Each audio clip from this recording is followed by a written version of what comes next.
আহ, India পাকিস্তানের এই যে যুদ্ধের ব্যাপারটা এটা নিয়ে মানে আহ, যখন সিজ ফায়ারের ডিক্লারেশন হলো তখন সবাই আপসেট হয়েছে।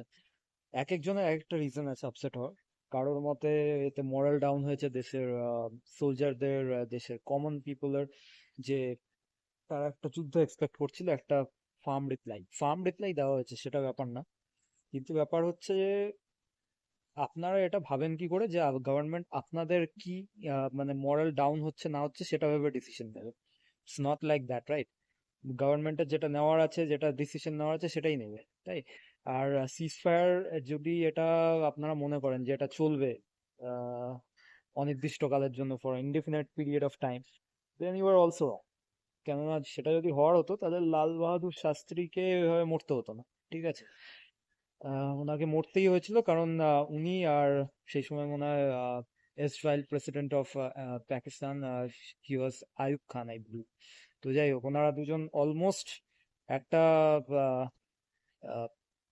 মিউচুয়াল কনসিলিয়েশন পয়েন্টে পৌঁছে গেছিলেন, যেখানে বলা হচ্ছিল যে একটা পার্মানেন্ট শান্তির ব্যবস্থা হতে পারতো। আর সেটাকে আটকানোর জন্যই, কারণ দুই দেশেরই তাহলে পলিটিক্যাল যে লিডার্স রয়েছে তাদের পলিটিক্যাল ইন্টারেস্টটা বাধিত হবে, সেই ক্ষেত্রে তাদের মানে সেইটা যাতে না হয় সেই জন্যই বলা হয় যে ডেথ কনস্পিরেসিটা করা হয়েছিল। Murder conspiracy, অ্যাসিসিনেশন conspiracy of Lal Bahadur Shastri. ঠিক আছে, তো এটা কিন্তু অনেকটা কন্ট্রোভার্সিয়াল, তো এটা আপনাদের মনে রাখতে হবে। আর দ্বিতীয় জিনিস হচ্ছে, ভাই, যুদ্ধ হলে পরে এমনিও দেশ 20 বছর পিছিয়ে যায়। বোঝ ব্যাপারটা। তা না, যুদ্ধ হচ্ছে না কেন, যুদ্ধ হচ্ছে না কেন করে লাফাচ্ছে।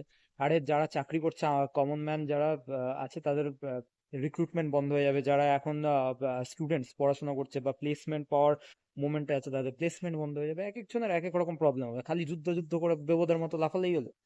আজব কথা। যেটা হচ্ছে হতে দাও, কিছু করার নেই। দেখো, মোরাল সাপোর্ট দাও, ব্যাস। এর বেশি আর কিছু করার নেই। That's it.